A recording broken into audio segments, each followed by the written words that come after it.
Association of India, তারা সংবাদ সম্মেলন করে বলে না আমরা বাংলাদেশের রোগী দেখবো। কেন ভাই?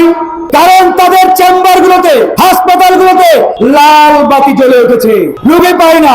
আর বাংলাদেশের রোগী না দেখলে তাদের 3 বেলা পেটে ভাতও ঢুকে না। এই হচ্ছে অবস্থা। ওই কলকাতার ট্যাক্সি ড্রাইভাররা বিক্ষোভ মিছিল করে হুঙ্কার দিয়েছিল বাংলাদেশের দর্শনার্থীদের থেকে তারা ট্যাক্সি কেটে তুলবে না। আলহামদুলিল্লাহ আমরা যাবো না। তার 2 দিন পরে তারাও প্রেস কনফারেন্স করে বলে না বাংলাদেশের দর্শনার্থীদের যাতে বাধা না দেওয়া হয়, তাদেরকে যাতে আসতে দেওয়া হয়। আমরা বললাম দাদা কেন? বলে দাদা আপনারা না আসলে সারাদিন আমাদের ট্যাক্সি চালানো যায় না, বসে থাকতে হয়। এই হচ্ছে অবস্থা বন্ধুগণ। তার মানে ভারত বাংলাদেশের উপরে ডিপেন্ডেন্ট, নির্ভরশীল, বাংলাদেশ ইন্ডিয়ার উপরে নির্ভরশীল নয়। ইন্ডিয়া যদি আমাদের দিকে রক্ত চোখ খুলিয়ে তাকায়, আমাদেরকে রক্ত চোখ খুলিয়ে দিল্লির দিকে তাকাতে হবে। কথা হবে চোখে চোখ রেখে, কথা হবে চোখে চোখ রেখে।